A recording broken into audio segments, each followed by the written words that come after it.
वैशाली। कैसे आप सब जो भी बच्चे CUET PG 2026 एग्जाम की प्रिपरेशन कर रहे हैं या जिन्होंने फॉर्म फिल कर दिया है और प्लान कर रहे हैं कि एग्जाम जो हमारा मार्च एंड पे या अप्रैल तक आप लोग का एग्जाम हो सकता है, तो उसकी प्रिपरेशन किस तरीके से करें। आप किसी भी स्ट्रीम के हो, चाहे एमटेक के लिए अप्लाई करें, MSc के लिए अप्लाई करें, MA के लिए अप्लाई कर रहे हो, तो ये वीडियो आपके लिए बहुत इंपॉर्टेंट है। Before going for your preparation और before starting of your preparation, आपको एग्जाम के पैटर्न के बारे में, एग्जाम जिस भी सब्जेक्ट का आप दे रहे हैं, जिस भी स्ट्रीम का आप दे रहे हैं, उसके सिलेबस के बारे में, उसमें नेगेटिव मार्किंग कितनी आती है, पॉजिटिव मार्किंग कितनी आती है, एग्जाम क्वालिफाई कितने मार्क्स में होता है और कितने नंबर ऑफ क्वेश्चंस आपको अटेम्प्ट करने रहते हैं, उसके बारे में सारी इन्फॉर्मेशन, एज लिमिट कितनी है, ये सारी इन्फॉर्मेशन आपको डिटेल में पता होनी चाहिए, ताकि आप लोग एक तरीके से प्लान कर सके कि हमें इन्फॉर्मेशन, इनिशियल इन्फॉर्मेशन है ये बिल्कुल जो आपको पता होनी चाहिए। उसके बाद फिर आप उसके सिलेबस पे फोकस करो कि मैं पर्टिकुलर एग्जाम दे रही हूँ, लेकिन जैसे फॉर एग्जाम्पल मैं MSc मैथ्स के लिए दे रही हूँ, तो MSc मैथ्स के लिए क्या सिलेबस आता है,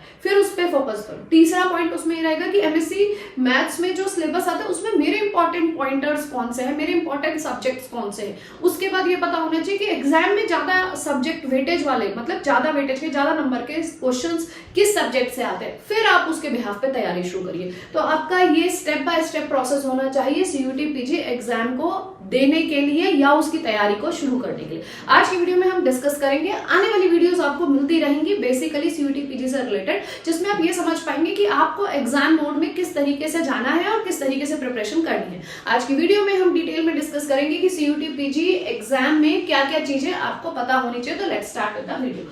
सबसे पहले हमें ये पता होना चाहिए कि CUET PG का जो एग्जाम है अब डोमेन स्पेसिफिक आता है। जिस भी पर्टिकुलर स्ट्रीम के, जिस भी पर्टिकुलर आप सब्जेक्ट के लिए एग्जाम दे रहे हैं, उसकी आपको नॉलेज बहुत अच्छे से होनी चाहिए। डिपेंडिंग अपॉन उसके सिलेबस में क्या क्या पूछा जा रहा है वो आप जरूर देखिएगा। डोमेन स्पेसिफिक क्वेश्चंस आपके टोटल 75 क्वेश्चंस एग्जाम में मिलते हैं। जो एग्जाम का ड्यूरेशन 90 मिनट्स आपको एग्जाम करने को दिया जाता है। जो एग्जाम का पैटर्न है वो कंप्यूटर बेस्ड टेस्ट है, जिसमें आपके साथ सामने स्क्रीन खुलेगी। अपने आप को इस तरीके से वेल ट्रेंड करके एग्जाम में जाइए कि 3 घंटे आप किस तरीके से फुल्ली एंड फाइनली यूटिलाइज कर सके, ताकि आपका एग्जाम एक अच्छे मार्क्स से क्वालिफाई हो जाए। मूविंग टू दी नेक्स्ट, जो एग्जाम का मोड रहता है वो बाइलिंगुअल, हिंदी में भी मिलते हैं क्वेश्चन, इंग्लिश में भी मिलते हैं। टोटल मार्क्स जो 75 क्वेश्चन के लिए अलोकेट किए जाते हैं वो रहते हैं 300।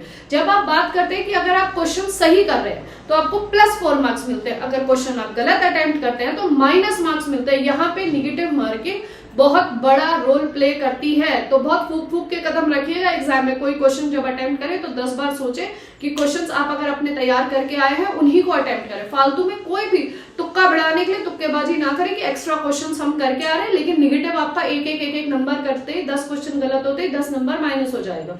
तो ये ध्यान रखिएगा, इसमें निगेटिव मार्किंग ज्यादा होती है, तो you have to be very cautious about the questions which you will be going to attempt in the exam.